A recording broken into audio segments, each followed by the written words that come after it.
welcome to Lakeside Nature Center. My name's Jackie Blessington. I'm one of the staff here at Lakeside Nature Center. We're coming to you today with a special video to talk about the City Nature Challenge.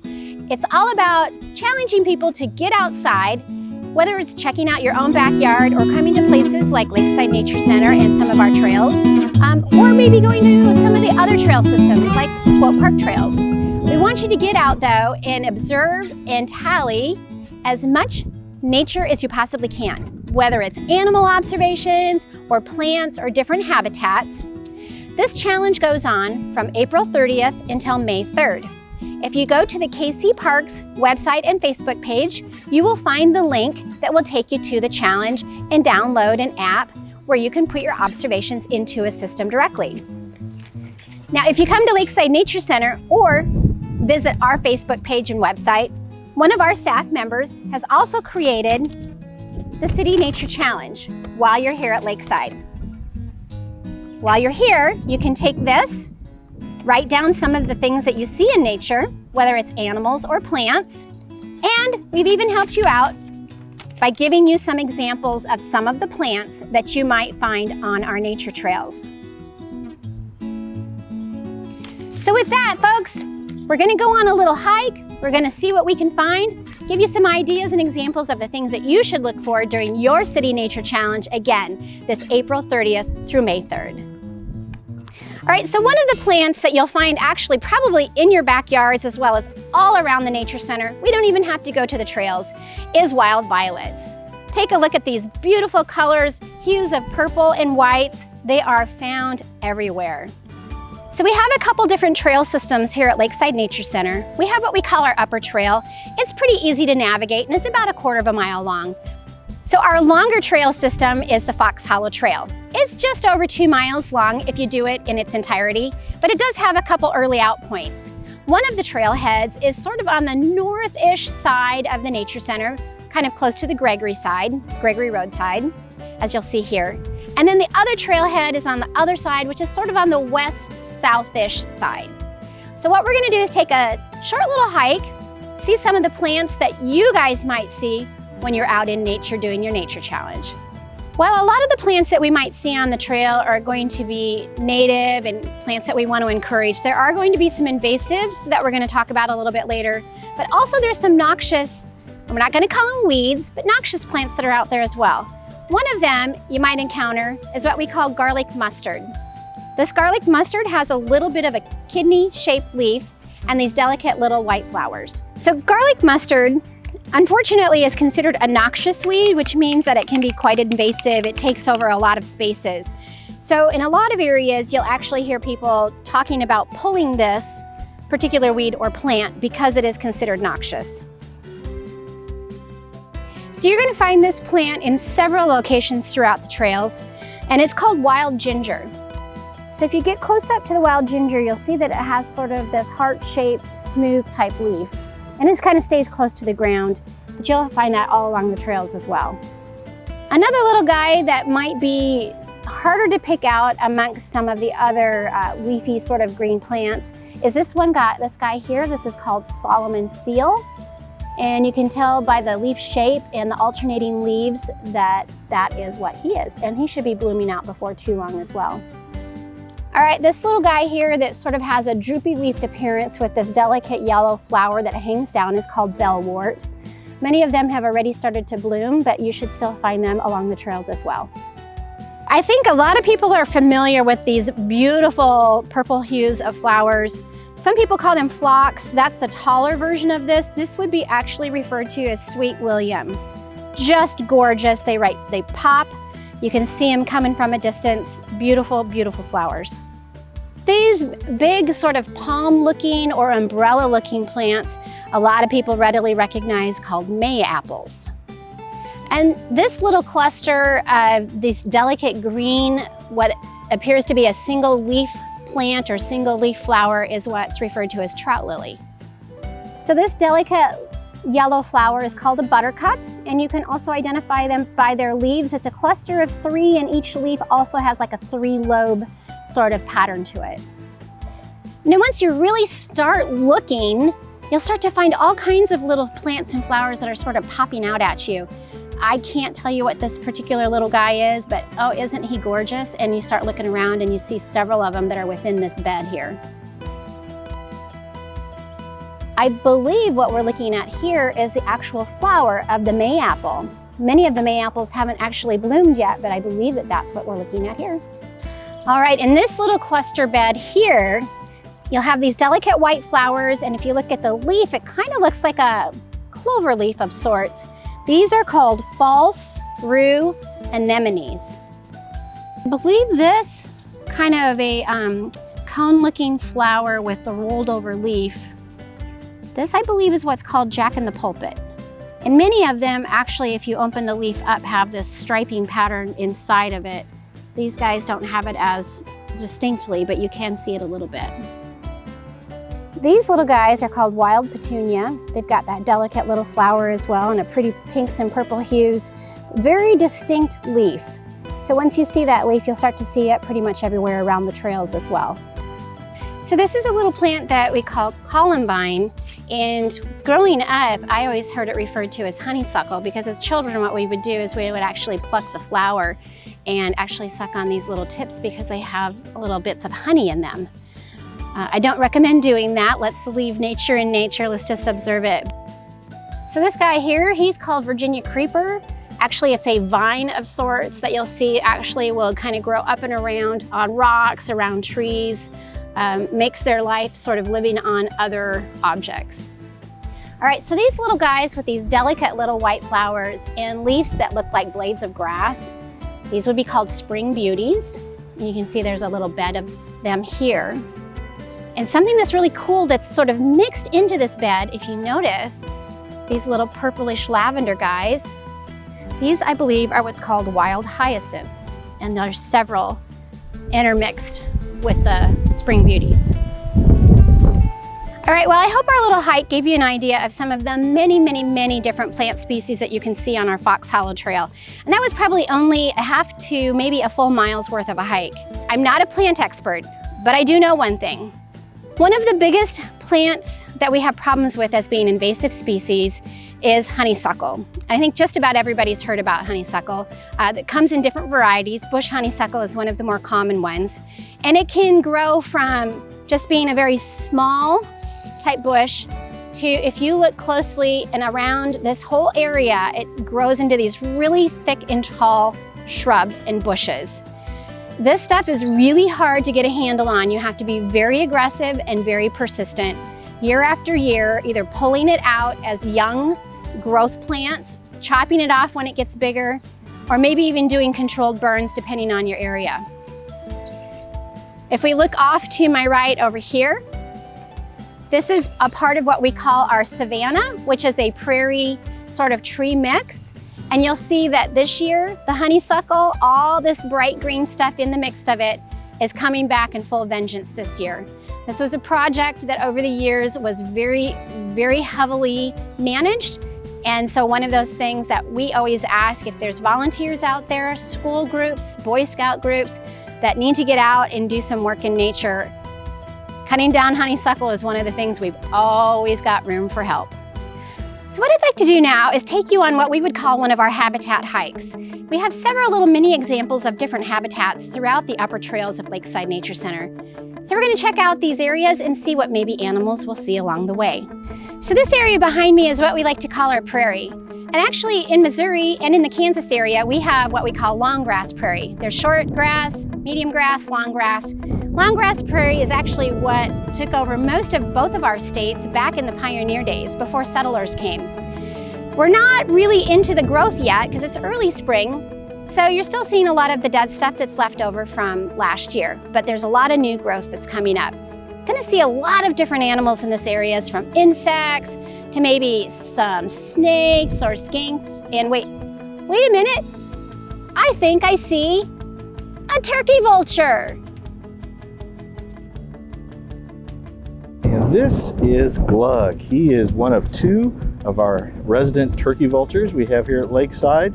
We have two species of vultures here in the state of Missouri, the turkey vulture and the black vulture, which is down south.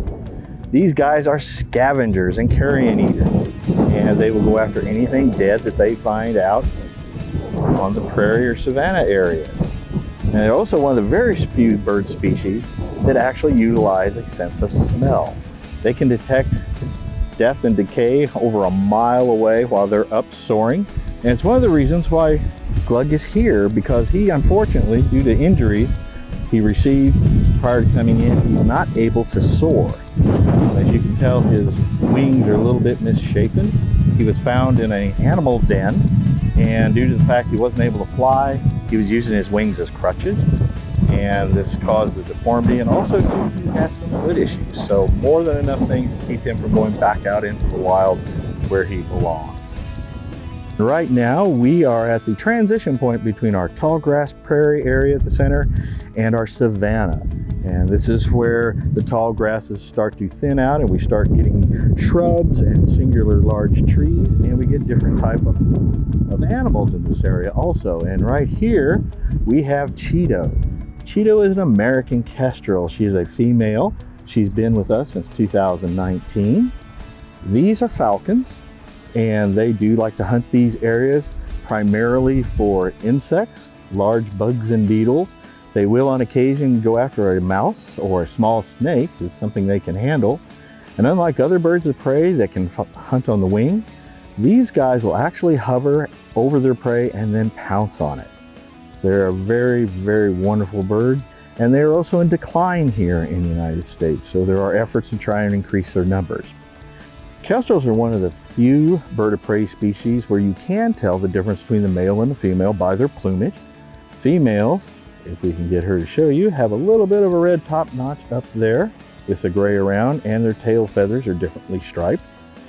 They are also dimorphic like many of our other raptor species, where the female is slightly larger than the male. This allows them to hunt slightly different niches of prey so that they can better provide for their family. We do have a nesting pair here at the Nature Center, and we're very proud to be one of the few places around to have these little guys. And over here, we actually have a very familiar face here at Lakeside Nature Center.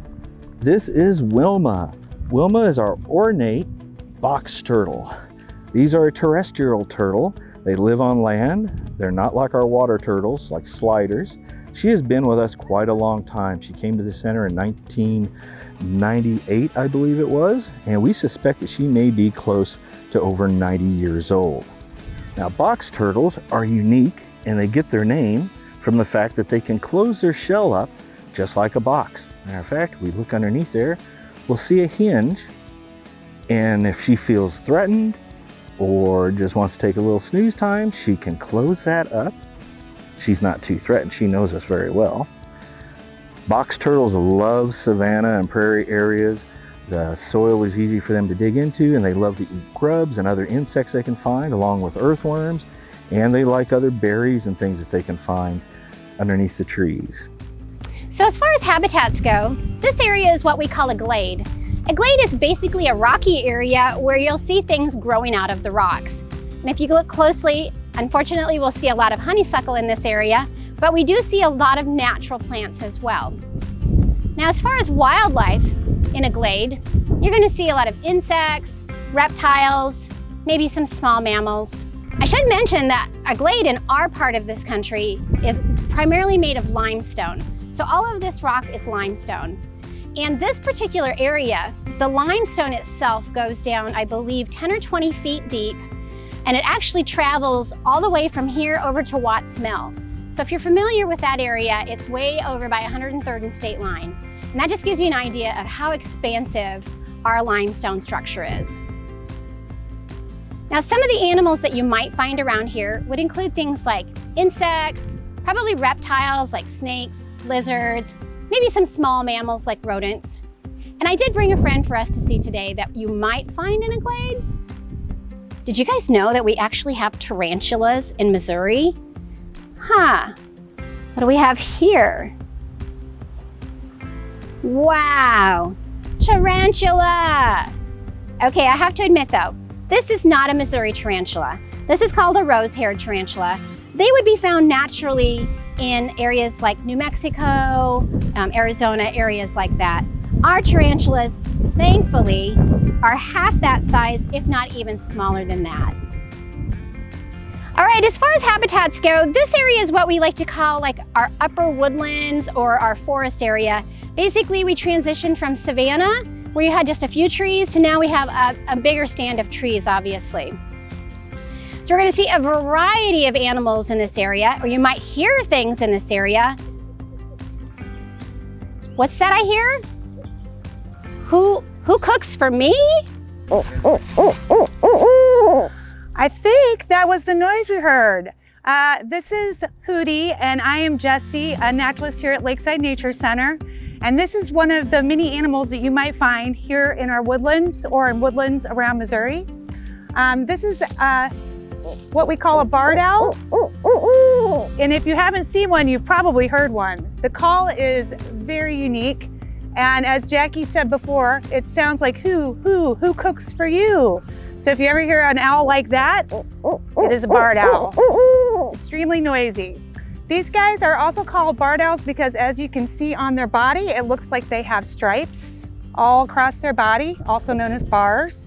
So it kind of makes them very easy to identify. These guys love to be around in the trees here, and they're very active this time of year because they are on nests, and we are seeing a lot of baby barred owls this time of year as well. And these guys also will be by streams or sometimes ponds or lakes because they do like to eat crayfish and sometimes frogs and toads. But when they're in the woods here, they're gonna eat some more of our little small furried friends as well. But these are some guys that you can be looking for. A good time to look for them is gonna be dusk, of course, because they're nocturnal. But they're definitely around and one of our most common owls that we have in Missouri. Don't forget when you're in our woodlands not to just look up in the trees for owls like the barred owls, but also make sure you're looking down at the ground and around you in the area under the foliage and the leaves, because sometimes you might find a critter there. And commonly around here we have what's called our American toad. These guys are often going to be under leaf litter or under logs. They are interesting because they're amphibians, and sometimes when we think of amphibians, we think they always have to be in the water, but these guys like to be on land quite a bit. Even though they were born in the water, as adults, they're gonna live on the land quite a bit. And these guys are very common in the woods here, and as you can see with these guys, their skin's gonna be more bumpy versus smooth like our frogs. And these guys are gonna eat lots of bugs and crickets and worms and things out here in the forest. And got to be careful though with these toads. They got to watch out for those owls because they might be coming to get them. So if you ever go after these guys, they can be actually kind of fast. They're not quite as fast as frogs. They do use those back legs to propel them, and that's how they get around. They do little hops. And if you ever have to pick one of these guys up to check them out, you just got to be careful because they do have a little bit of a toxin they carry so that they don't taste as good to those predators that might want to eat them. So if you ever handle a frog or a toad, you always want to wash your hands afterwards. But these are another critter you might find in our woodlands. So when you're out hiking on our trails, just make sure you're watching where you're walking, especially this time of year when it's nice and warm out, because our reptiles love to come out and soak on our trails and out on rocks and out in the sun. This is a black rat snake that is very common here in this area and in Missouri. They can get up to about sometimes 8 feet long, but usually about 5 or 6 is where we're going to see them at, about this long here. And that's why a lot of times people can be a little intimidated by them, but these guys are awesome. They actually eat a lot of the rodents and things that we don't want around, and they can be by our house and they're eating those mice and rats that we don't want in our house. But the thing that's really cool about these guys, they can actually climb trees and they can get up to nests and things like that, or sometimes they like to eat eggs and even small birds. But for the most part, these guys are going to be eating rodents around this area in these woodlands. They also like to live on rocks and on the edges of woodlands and the rocks. So keep an eye out for these guys on the trail and up in the trees. So I just wanted to make special mention of this area, which is where all of our bird feeders are. We do a lot of supplemental feeding for the many, many, many songbirds that come through this area. If you're listening, you're hearing at least 2 to 3 different species of birds. We've got cardinals flying around, there's tufted titmice flying around, there's woodpeckers of many, many varieties that are around here as well. So when you come out to visit, try to take the opportunity to kind of see this area from a distance. just to see how many different varieties of songbirds that we actually have in this area. All right, as far as habitats go, we like to call this our little wetlands area. It's a little mini wetlands, got a stream, little water area down here below, and then across the way is what we would call a marsh, which is sort of where dryness meets wetness. Now this here is Charlotte. Charlotte is a red-eared slider. Red-eared sliders are extremely common water turtles. I have her out here, but you won't see her out in this area, nor do we have any water turtles out here per se. But if you drive around to any lake, pond, creek water area, you're very likely to see red-eared sliders. And obviously, where do they get their name? From that little red mark behind where their ear would be. Now, other animals that are commonly found in wetlands area would be some of our amphibian friends. So, frogs, salamanders. You say salamander? Yeah, salamanders. This little guy here is what we call a spotted salamander, and they're actually quite common. We just don't see them often because they like to be in cool, wet areas. They're probably a little more nocturnal. They don't like to be out in the bright sunlight. They're one of the first amphibians that we actually start to see in the springtime because they do like temperatures that are closer to 40 degrees. Well, I hope you guys have had a little fun with us today and learned a little bit more about what you might see out in wildlife around here as far as plants, habitats, animals in those habitats, and go out on April 30th to May 3rd and take that challenge and document as many things as you can see. Don't forget, we do have a downloadable form that you can get off of our Facebook and website, but also on Parks Facebook and website, you can get the link to download the information for the challenge. I do want to send a shout out to staff here at Lakeside Nature Center in helping to make this happen today. Ruth Stevens, she took me out and showed me where all of those beautiful plants and flowers were. John Harmer for joining us with a few of the animals from Lakeside, and Jesse Mitchell as well. Hope you guys have fun, and we'll see you here at the center.